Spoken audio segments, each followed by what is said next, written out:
pleasure to join you guys at Transforming Love Community. I am filling in today for the beautiful, wonderful Reverend Shahira. And I want to start by sending my deepest condolences to Rev Shahira and her family on the loss of their beautiful mom, Rebecca Green. 97 years young. What an amazing blessing. And I was thinking this morning, you know, I've been a therapist, a clinical psychologist now for 28 years, and I've worked with women all those years, people I'll say in general, because it's not just women, but I just know, I think about the first probably, 12, 13 years of my practice when I would see individuals who would come to see me grieving the loss of their mother. And I truly believe, because of my education, my skill, my experience, that I was helping them in their grief journey. But I realized after losing my mom, now we're at year 13. I lost my mom 13 years ago.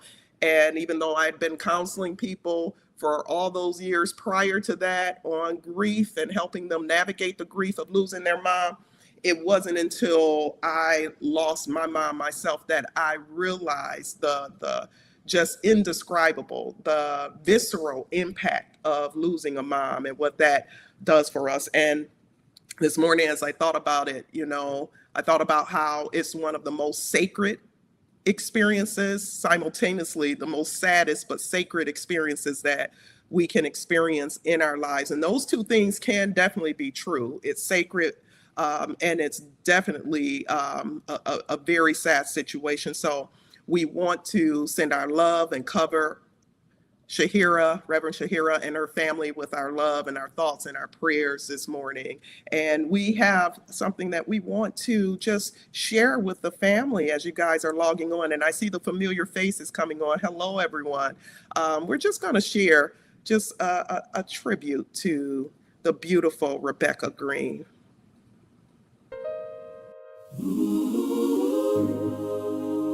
Rebecca Green was born on April 4, 1929, in Brownwood, Georgia, to the late Willie in Purnell Hall. On July 30, 2026, Rebecca went peacefully to be with God, surrounded by the love of God and her family. She was 97 years old. She was first married to Willie Stewart. This marriage was brief, and from this union one child was born, Mary Lee Stewart Cuff. In 1947, Rebecca came to Bridgeton. In 1949, she joined Union Baptist Temple Church under the leadership of Reverend W.T. Sneed. She gave herself fully to Union Baptist Temple Church. She served faithfully as an usher for more than 50 years, was a devoted missionary, and sang in the choir. In February 1949, she married Carl W. Green, and they shared 71 years of marriage together. From this union, 4 children were born: Linda Beatty Stevens, Carl Green Jr., Melvin Green, and Rebecca Ann Melvin Green Walker. Oh.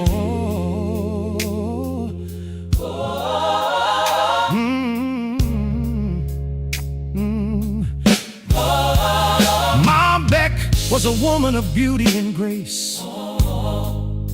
She was an excellent cook, homemaker, and mother. She traveled throughout the USA, the Caribbean, and Mexico. Rebecca was preceded in death by her parents, Willie and Purnell Hall, her husband Carl W. Green Sr., her siblings Arthur Hall, Bernice Hall, John Hall, and Lily Mae Townsend. and her two sons, Carl Green Jr., June Bud, and Melvin Green. She leaves to cherish her memory. One brother, Willie Hall Jr., Gloria, and 3 daughters, Mary Lee Cuff, and her 4 children, Jerron, Audrey, Sonia, and Archie, Linda Beatty Stevens, and her 2 children, Lou Beatty 3, and Brandon, Beatty, Patty, and Rebecca Ann, Walker Tommy, Hardy, and her children, Michelle Green, Rochelle Green, and William Walker Jr., Keona. She is also survived by 29 great-grandchildren, many grandchildren, many great-great-grandchildren, nieces and nephews, and 1 devoted friend, Catherine Brown. oh, Rebecca's life was one of quiet devotion to her God, her church, and her family. Her legacy of love, faith, and service will live on in all who knew and loved her. Lovingly submitted, the family.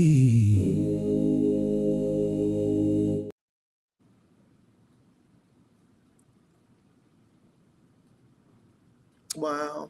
So beautiful. So beautiful. Faith, love, and service. And we thank you for your faith, your love, and service for all of those wonderful 97 years, Mom Rebecca Green. So, yes, we all are keeping your family highly lifted in prayer.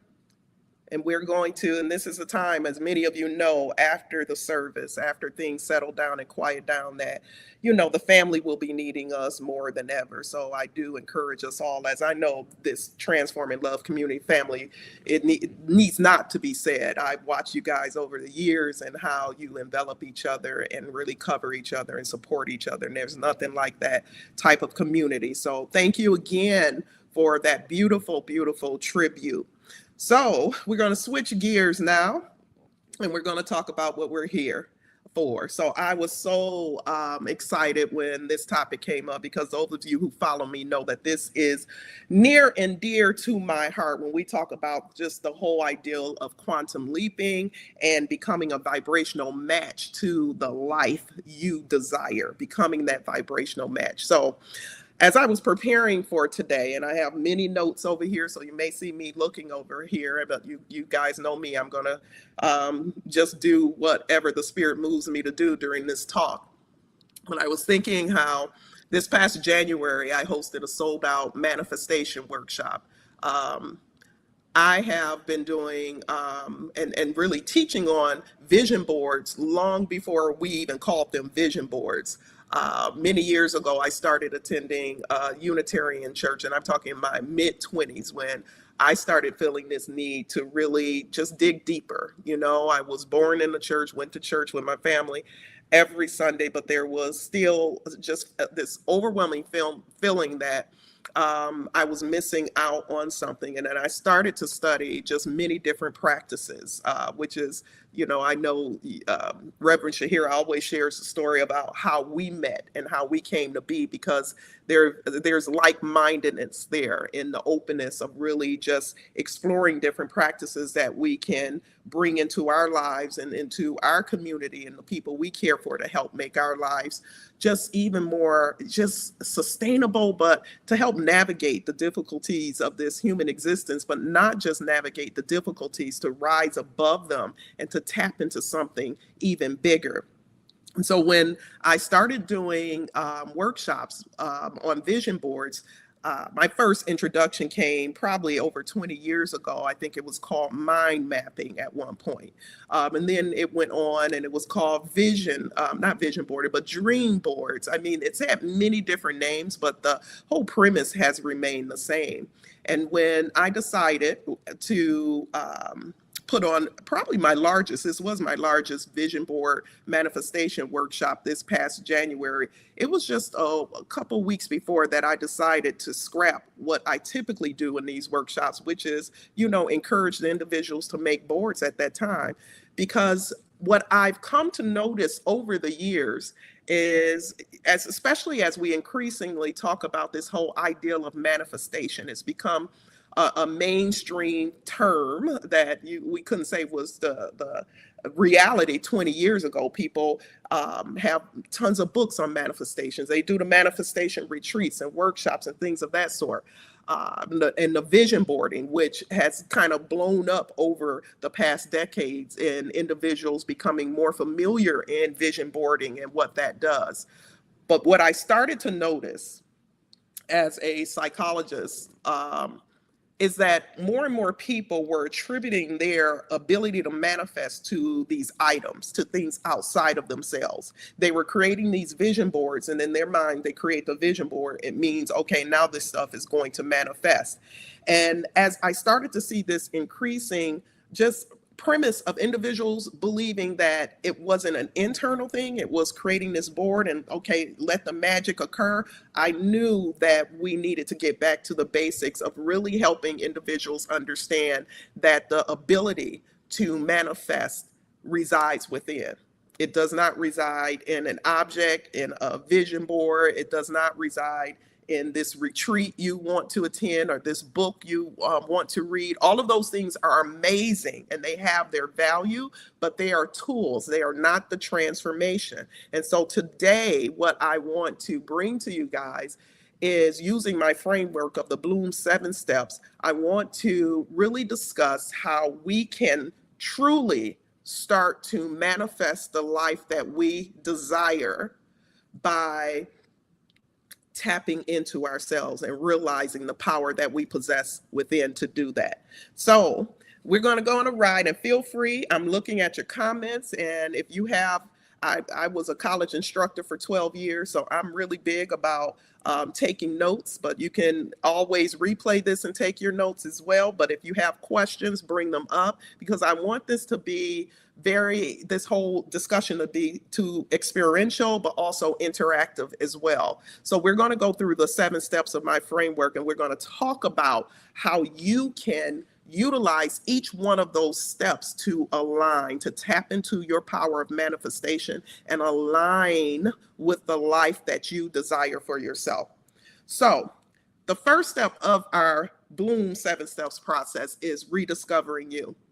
And I often talk about why I made that the first step. And even in the book, it's the longest chapter in the book. And the reason why is because that rediscovering you, and what I mean by that is really tapping into the truth of who you are, the essence of who you are, contrary to what all these messages and the labels and the things you were told growing up who you should be. As a psychologist, when I get my patients in, by the second session, I'm administering an inventory, a self-inventory that I created many years ago. And I'm administering this because I know before we start any therapeutic journey, it's important for us to get to the root of who this person is. And for many, far too many people, when I ask them those 3 simple words, who are you? And I want you to think about those words for yourself right now. Who am I? What are you going to answer? And I know, those of you who are watching this, you are more savvy, spiritually and about yourself maybe than the average person, because you've been blessed with so many years of the teachings of Rev. But for most individuals, when you ask that question, who are you? They are responding with a role that they play, or a job, or, just who they were told they needed to be. When we talk about the power of manifestation, you cannot truly align with the life that was meant for you if you are disconnected from who you truly are. So manifestation begins with authenticity. I want you guys to just really marinate on that for a while. Manifestation begins with authenticity. Before you can become a vibrational match For what you desire, you have to know who you are beneath the roles, the expectations, the conditioning, the wounds, which we all have, and the identities that you have accumulated. You've got to dig past all of that. You got to peel back many of those layers that we many times unconsciously don't even realize that we're walking around with. So I want to bring in a concept as we explore this rediscovering self, this rediscovering of you. Carl Jung, and it's spelled Jung, his teachings are just teachings that I follow for many years. And he was a pioneer of psychology, but he also grew out of the theology programs of university. So he blended a lot of spirituality with psychology. Psychology actually grew out of the theology programs too. So there's a lot of overlap that unfortunately a lot of modern day psychologists and therapists and mental health professionals don't necessarily tap into, but this is something that has always been part of my practice. I believe that we can explain any and everything scientifically, spiritually, and metaphysically. All those things can be true at the same time. So Carl Jung introduced this concept of the ego versus self. And as I was preparing to come to you guys today, I thought about how does that even relate to this ideal of manifestation and alignment. So the ego, I want you guys to think of the ego as middle management. Like if you had your own company, the ego is middle management. It has an important job, but it was never intended to run the organization. But for so many of us, we let our ego run everything. And you cannot, let me take that back. You can manifest from ego, but it's not going to be the manifestations that you want.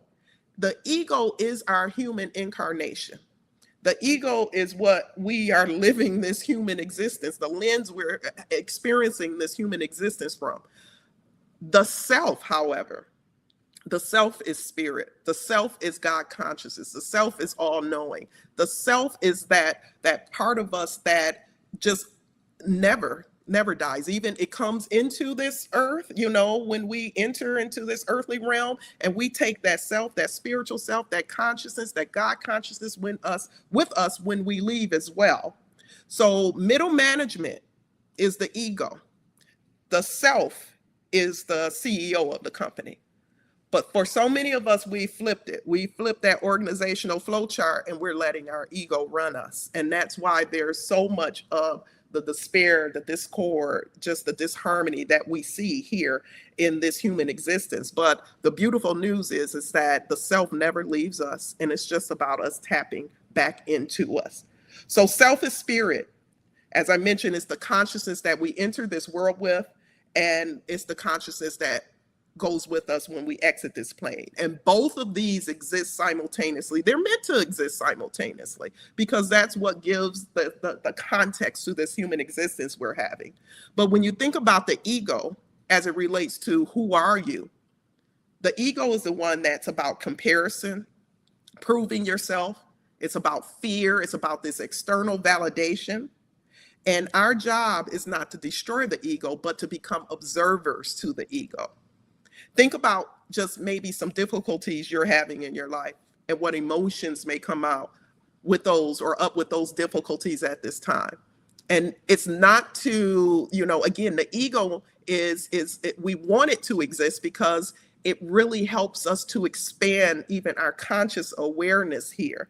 I'm going through a very difficult situation right now, and I won't get into what the situation is, but one of the realizations that I had last week in the midst of kind of letting this ego kind of just really instill me with fear or anger or just resentment and all those emotions that don't necessarily feel good, I decided to reframe that and tap into the self and the spirit. And I realized, you are going through this to further prove and further be an example to others of how beautiful and just supernaturally you can transform a situation when you align with spirit. Because the way people have been coming into my life to help me navigate this situation, people I didn't even know, or people who are offering their services or their expertise to me to help me navigate this, is nothing more than a supernatural occurrence. And it's not even me out there attempting to use the ego to force my way to make things happen. Because this alignment, when you know who you are and when you align with it, the how no longer is up to you. Those things will fall into place. And we'll get more into that as we move on. So once you can observe your ego, you begin recognizing if your desire to manifest, is that desire coming from a place of ego, or is it coming from a place of spirit? Because as I mentioned before, when we attempt to manifest from this place of ego, meaning comparison, I want what they have, or not truly tapping into the truth of who you are or what your gifts are, you can definitely manifest things, but you will find out that it's not fulfilling. You will find out that the emotions that you thought you would feel, or the feelings, or the sense of happiness and joy or fulfillment that you thought you would have once you acquired whatever that manifestation was, it's just not hitting right. And it's because its manifestation came from a place of ego and not spirit. So who are you? That's the question. I want you guys to really think about that. When a person asks you that question, is it going directly to a role that you play? Is it directly to what you were told you would be? There's so many people out here just living lives, working careers and jobs that are based on who they were told they are, or what they were told they should be, as opposed to the things that truly resonate in their soul. So this is a practice. I want you guys to do an authenticity audit for yourself. I want you to ask yourself, if you remove who you've been told to be, who you needed to be, and who you have performed all these years, who would be left? Then I want you to identify one area in your life where your authentic self is asking you to live differently. When I do my inventory with individuals to help them better understand who they are, it's amazing how many individuals are living life, again, contrary to the truth of who they are. And they're living it well. Like, they have all the trappings of what success looks like. Like they have the car, they may have the career, they may even have the spouse, and all the things that we were told would really help us live this fulfilled life. Yet they're feeling this overwhelming sense of unfulfillment. If you can relate to that, if you have found yourself, you're able to meet your basic needs. You have shelter over you. You have a consistent job that's coming in. So you're able to meet your basic needs, but yet there's still this sense of unfulfillment in your life. I challenge you to really dig deep and get into the nitty-gritty of who you are, because you cannot out-succeed. Many people think, more success means they'll get closer to the truth of who they are. That's not true. You can't out-succeed, outrun, yourself. That self beckons to be recognized, to be known, and to coexist with ego. It's part of this human existence. The step 2 with that, this framework of the Bloom 7 steps, is living in the now. So living in the now, it's all about the here and now and being present. So if you've heard me talk about this before, I talk about how, and I tell my participants at Bloom Transformation Center when they come in for the sound healing or the other workshops we have there, that the manifestation, abundance, prosperity can only exist in the present. For far too many of us, we spend the majority of our waking hours, that ego is replaying the past, or that ego is obsessing about the what ifs of the future. And when your ego is replaying the past, only if this hadn't happened, I'll be happy when, all those wins that I call the wintality. I'll be happy when I have all my bills paid. I'll be happy when I find Mr. and Mrs. Right. I'll be happy when, I exit this job or this relationship that doesn't fulfill me. That's the mentality. You cannot manifest or get into alignment when that ego has you constantly in this future focused thinking, or the ego will have you in this past focused thinking, ruminating over what happened in the past, ruminating over the argument you had last week, ruminating over if I only could have or should have or gone a different direction. That type of focus creates depression. Future focused thinking creates anxiety. Past focused thinking creates depression. The ego likes to have you there. There's no benefit. And as I mentioned before, you can manifest in those places, but you just manifest more of what it is that you are focusing on.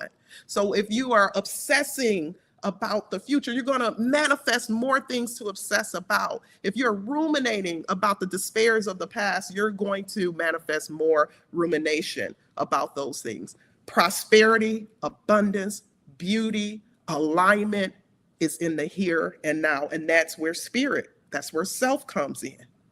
So when you are attempting to align yourself and manifest the life that you desire, it is imperative that you find things, that you connect with things that help you stay present, that helps you stay in the here and now. And what are some ways that you can do that? And when we talk about, again, that ego is going to focus on the failures, the rejection, what's been unfair to you in life, all of that stuff. But the higher self is going to say, what is this all here to show me? Why is this happening to me? As I just shared with you, the situation I'm going through now, I had to shift. And I'm constantly, we all are, guys, this is part of the human existence. I've been doing this work for almost 30 years now, and I still have to challenge myself to not be ran by the ego.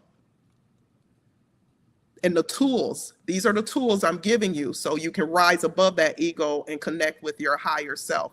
So when we talk about being in the now and really positioning ourselves and aligning ourselves with just the existence that's going to allow the prosperity, the abundance, the manifestation, the beauty, the joy, the peace to come in, we have to find the tools that allow us to be present. And this goes into step 3 of the framework. And that's making sense of your senses. So your 5 senses. The 5 senses, just those simple things, the things we learned in elementary school about the 5 senses. This just tapping into those 5 senses is an excellent way to bring you back to the present, to bring you back to your higher self, to bring you back to the here and now. So when you find yourself ruminating or obsessing, ask yourself, just stop right now. I want everyone to even stop right now. And I want you to just notice something that you see in your environment. As I'm sitting here now, I'm looking out at it right directly in front of me. There's this beautiful, it's probably a 20-foot tall, just shrub that is just green, a few little brown leaves there. Or if I turn to the right, I see this beautiful water, this canal, and I'm watching the waves just ripple along. Something as simple as that, me just taking that 15 seconds out to pay attention to what I'm seeing is being present, is being in the here and now. What are you smelling? Some of you may have candles lit. I actually have some of our little room spray here that I like to spray when I get up in the morning. It has a nice floral rose scent to it. When you're cooking, it's Sunday. Some of you cooking those Sunday, hopefully some people keeping a tradition alive and, cooking a great Sunday dinner. Like really relish in the smells. When you eat, the taste, the texture, the temperature of whatever you're eating, even if you just pause while you're eating for a second. So it's not mindless eating, and you really pay attention to the temperature, the taste, the texture. That's being present. That's being present.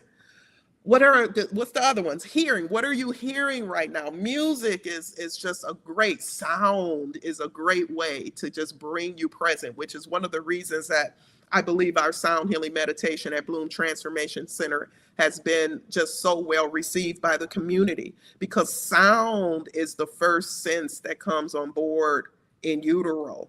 Before a baby can see anything, before a baby can taste anything in utero, they can hear. Sound is the last sense that leaves us when we exit.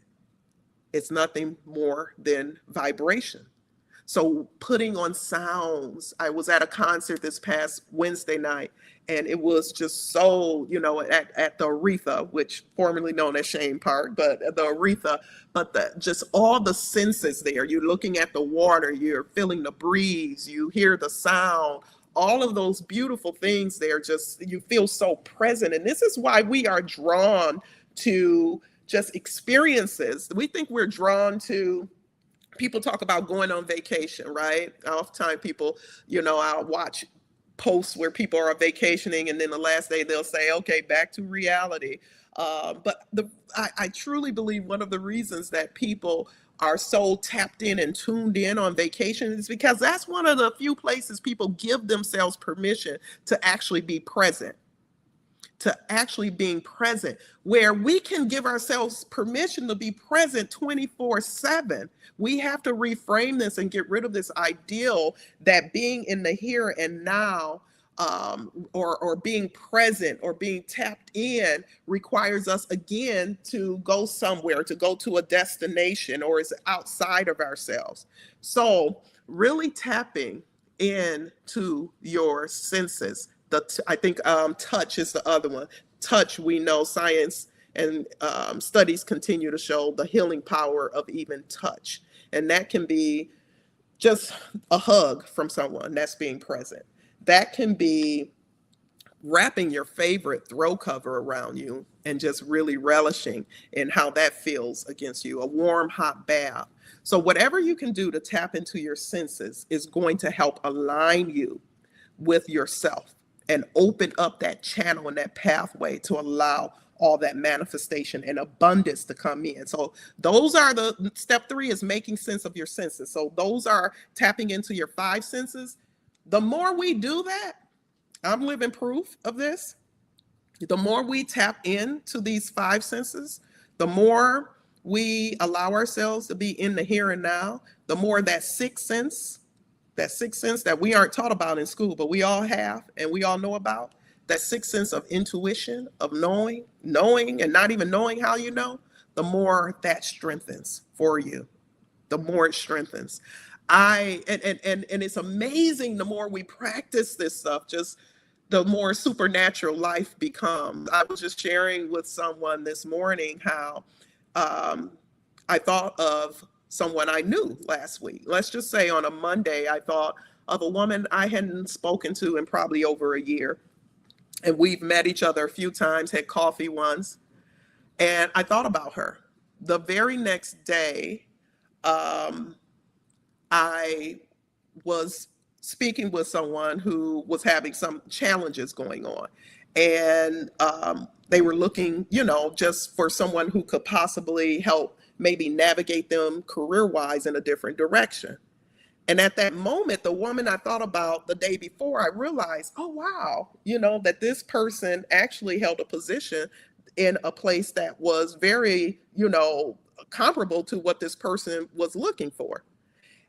The very next day, that woman I thought about Monday called me. I never reached out to her. I had all intentions on reaching out to her to see if she could help my friend, but I had not done it. She reached out to me for a totally unrelated matter.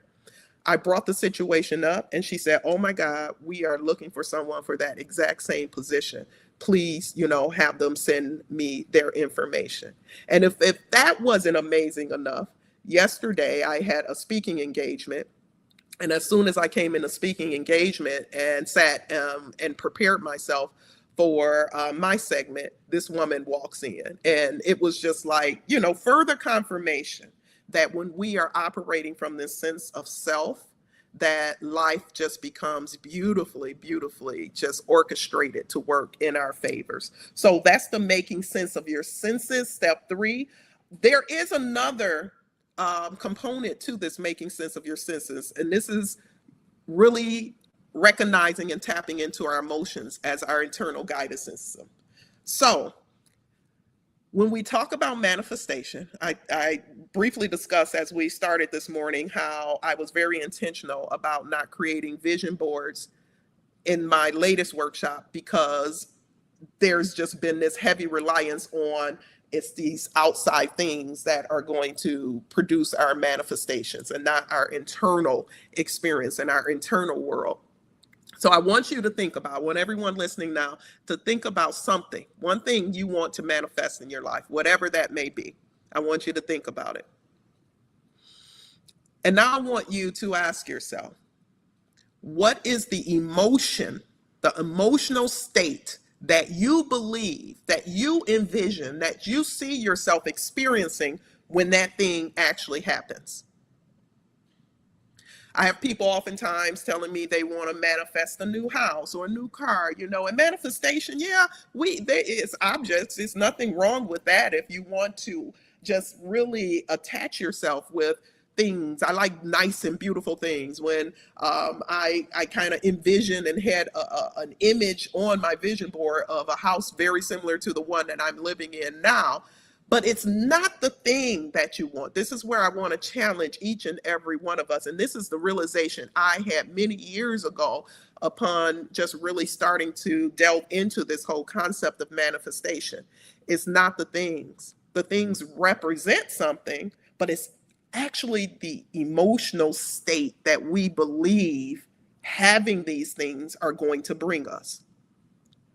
So think about that thing that came to mind for you. What is the emotional state that you believe it will bring you? I'm saying that because if you can tap into that emotional state now, even in the absence of having what thing you think is going to bring that emotional state, you're going to open the channels of allowing that thing or even something greater that you never even imagined coming into your life. You must tap into the emotion first. Manifestation cannot occur without first tapping into the emotional vibration of what it is you feel that manifestation will bring. We manifest many things we don't want in life. I go back and think about some of the most difficult times I've had in my life and how some of those times, I believe, again, a lot of things are here to teach us and they're happening for us, not to us.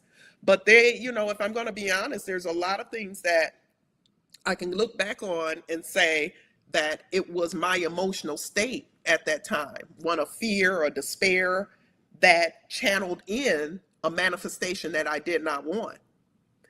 So if you can start to really recognize and tap into those emotions.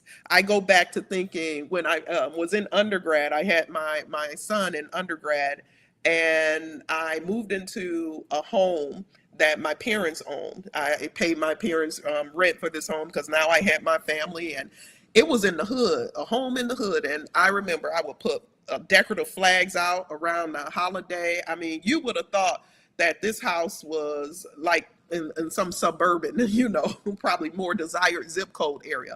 But it didn't matter to me because I knew, and I knew without knowing, because I wasn't as well versed in this whole ideal of manifestation then.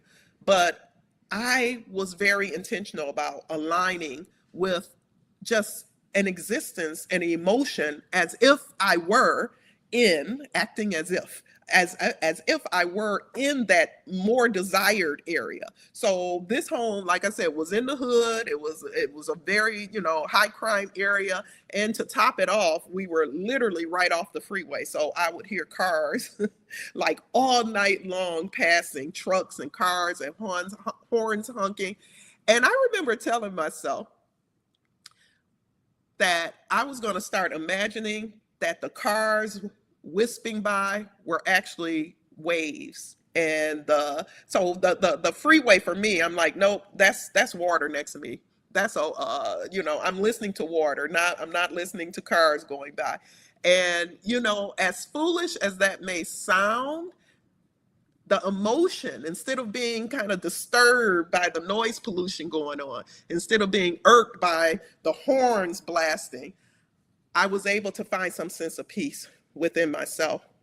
And lo and behold, you fast forward many years, and for the past 10 years, I've been living off the water with actual wave sounds. But I believe I ushered that in by using, tapping into my emotion and then going into the next step, the visualization.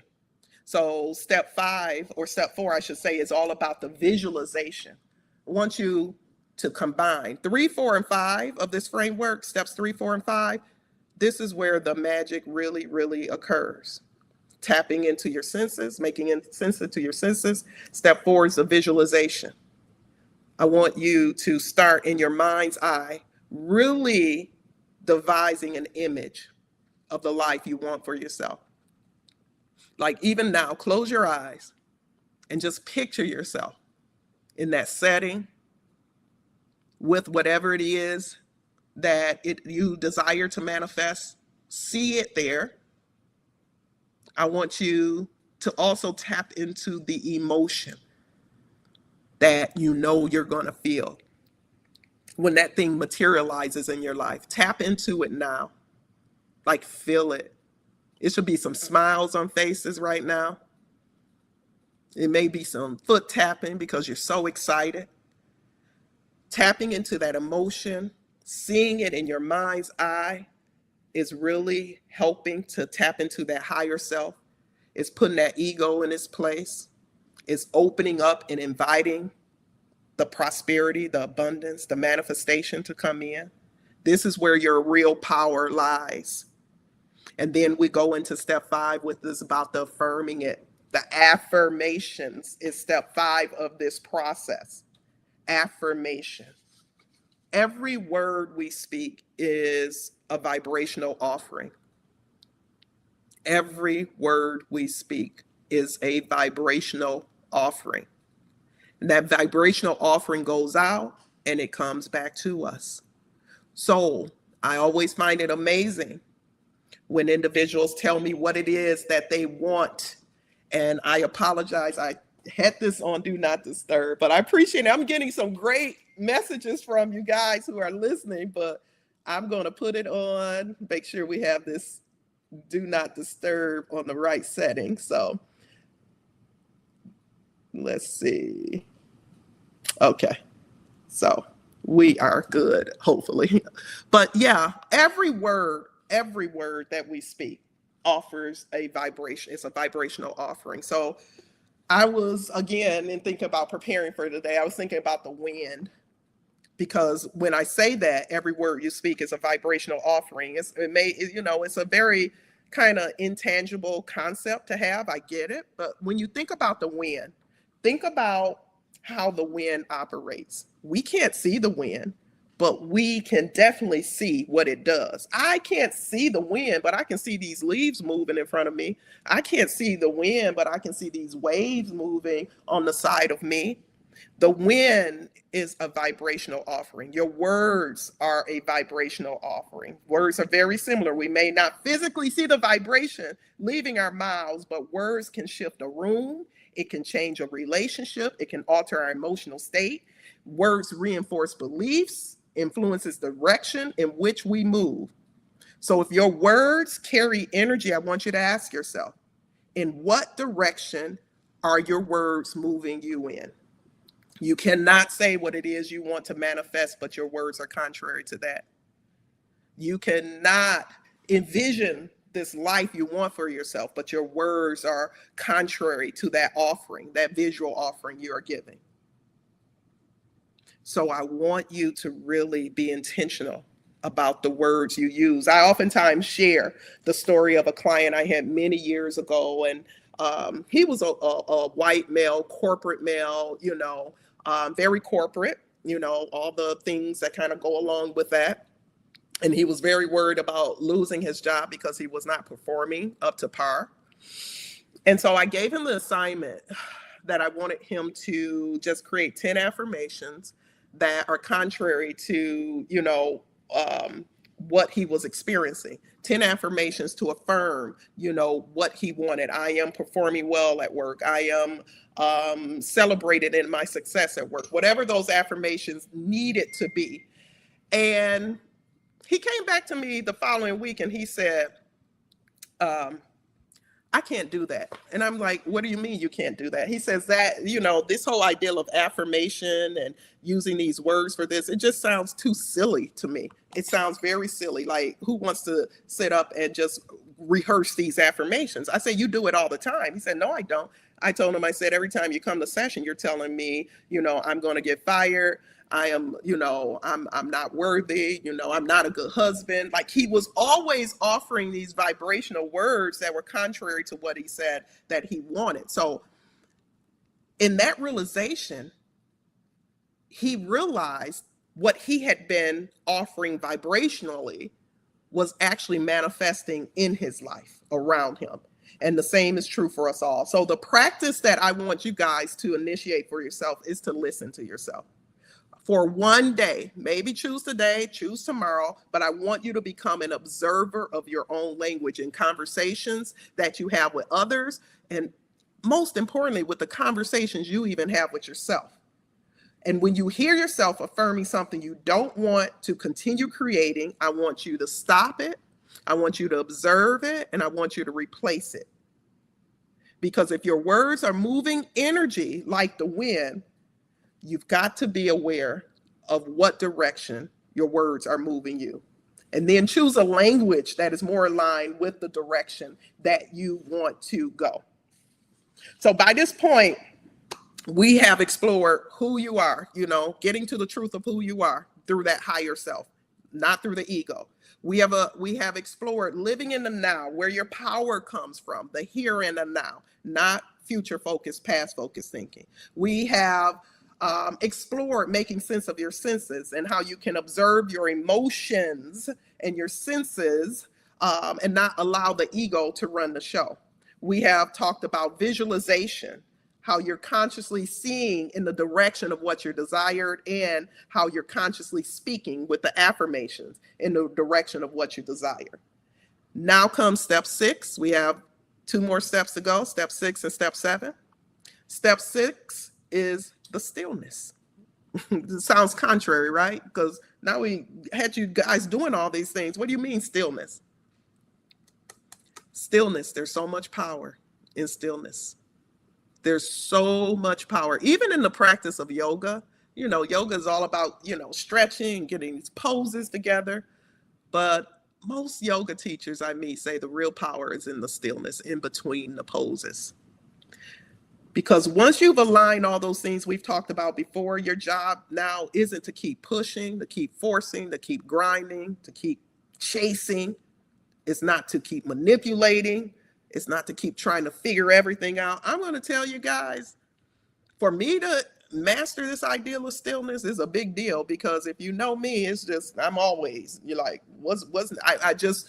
it was all about productivity. So many of us, I had this great conversation with a friend earlier this week. So many of us, especially our generation, we were raised on this ideal of productivity. How much can you get done? Just keep moving, keep moving. So this whole ideal now in my life of stillness, of surrendering, is foreign, but the results are proof positive of the power that holds in the stillness. And stillness is not about doing nothing. That's not what I'm saying. It's not about being passive. Stillness is trusting that the how is not up to you. Stillness is trusting that once you've done all those other steps that we talked about before, that it's just going to come to you. Now you're going to be a magnet to manifestation. I mean, doesn't that sound attractive and amazing, to be a magnet to manifestation? This is where meditation becomes powerful. This is stillness, and it's not because you're desperately meditating to make something happen, but this whole stillness, this surrender, this meditating, it strengthens the connection you've already established with your higher self. That's the only way you strengthen that connection to higher self. So many people are so uncomfortable being still or being alone or being with their own thoughts. But this is key. This step 6 is so very key. It's so very key to making things manifest. Stillness quiets middle management. It quiets the ego. Ego has us moving all the time. Ego has us needing to just really value ourselves through how much we can get done.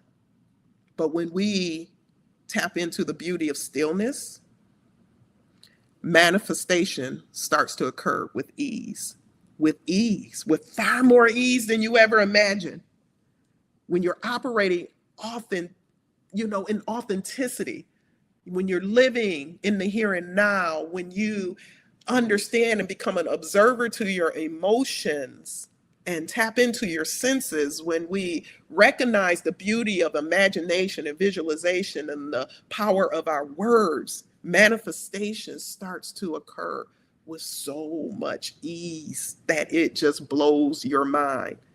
Your heavy lifting is done at that point. You don't have to chase what you've become aligned with. I know Reverend has said it many times, and I've adopted it in many of my talks as well. You just align and allow. You just be still and allow it to come to you. Allow yourself to see what happens when you stop forcing and you start allowing. And that path that unfolds oftentimes will look completely different from the one your ego designed. That's the beauty of it. I never would have imagined even being where I am right now. Like when I even had this on my vision board in my mind, once I retire, I don't think I'm gonna ever retire because I love what I do. But once I slow down, I'll find me a place somewhere in the tropics near the water. And that's what I did not know that this was around the corner for me, that, to be able to align with a home that is right here on the water, that I step out and I feel like I've stepped into the Garden of Eden, right? I mean, it's just such a beautiful existence to have. But I didn't force this. I didn't force it at all. I got still. I recently had an experience about a year and a half ago, and that's what Spirit told me. It told me this is your time to be still, to be soft, and to just allow it to unfold with ease. So I want you to practice releasing the how. The how isn't up to you. Bring to mind something you're actively trying to manifest. Once again, bring that thing to mind and ask yourself, have you done what is yours to do to allow that thing? Have you done those 5 steps ahead that we talked about to allow that thing to happen? And if you have not, it's time to start implementing this framework. You're going to release the how. You're going to release the when. Like I said, I thought this would be decades from now for me. You're going to surrender the need to control the outcome. And you're going to be open and remain open to what unfolds. Set the intention, align with it, do your part, and then surrender. Be still. And that stillness and surrender will lead us directly to the final step, and that's step 7. That's connectedness. That's when you start to see all the evidence of all those 6 steps before working in your favor. The connectedness, the synchronicities that's going to occur in life. It's going to literally blow your mind. You're going to pay attention, and you're going to recognize that you were never operating in isolation, that this higher self that is connected to the infinite field out there, it was never just about you. Ego has you thinking it's all you. You're lonely. It's just me. Nobody's here to help. Connectedness really illuminates the fact that we're all part of this infinite web, this connection. So you're going to see the evidence. You're going to notice the synchronicities, the person who calls you at exactly the right time, the example I gave you from last week, that you're going to notice the opportunities that you could not have orchestrated yourselves. My God, just in these last 6 months, the things that have just really happened and come into my life that has shown me so much favor that I could not have tried to figure out for myself to help me navigate this situation is supernatural. You're going to notice the doors that unexpectedly opens and the doors that unexpectedly closes, because that's part of manifestation too, getting the things out of your life that's contrary to your manifestation.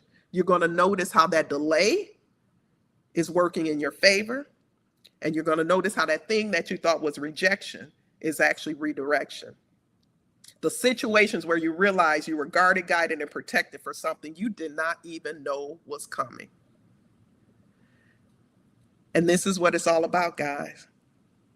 This is when we're going to start standing, and you're going to start standing, because I'm doing it now. And it doesn't mean, even when we achieve these things and we start to tap into this beautiful power of manifestation, get it out your head that you think that it doesn't mean things are not going to hit the fan and stuff and challenges aren't going to come your way. They will.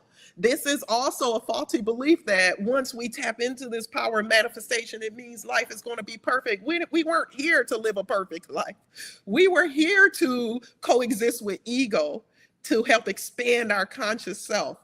But boy, oh boy, when you follow this framework, when you really understand the place of ego as middle management and the place of self and spirit as God consciousness, you start to experience life. And even when those things do come into your life, you have all the tools and the awareness to navigate it and to understand that these things are happening for you, and it's just going to further expand you, and it's just going to further lead to more connectedness in your life. So, again, we are all connected. We all possess the abilities to tap into this manifestation that we desire in our lives. It's all about just reframing our thought process. It's all about challenging what we know. It's all about really getting to the truth and the authenticity of who we are. Because when we do that, life truly becomes magical. It becomes supernatural. I'm still in awe when things happen. And I'll talk to Rev sometime, and she said, why are you surprised? You know it's gonna, and it's like, I know this, but at the same time, I never want to start being in awe of just how beautifully orchestrated these synchronicities are. So guys, we are at the end now. I want to thank you all for joining me today. This has been just reaffirmation for me, because in this difficult season that I'm navigating right now, I've needed to remind myself of this. So it's been a gift for me to be able to come to you to share this, because it solidified the things that I do know, the truth that I do know.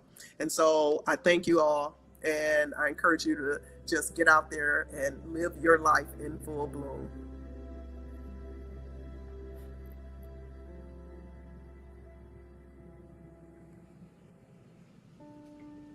Thank you. I see the comments, and I appreciate you all. And we love you, Rev. We love you, Rev and Shahira.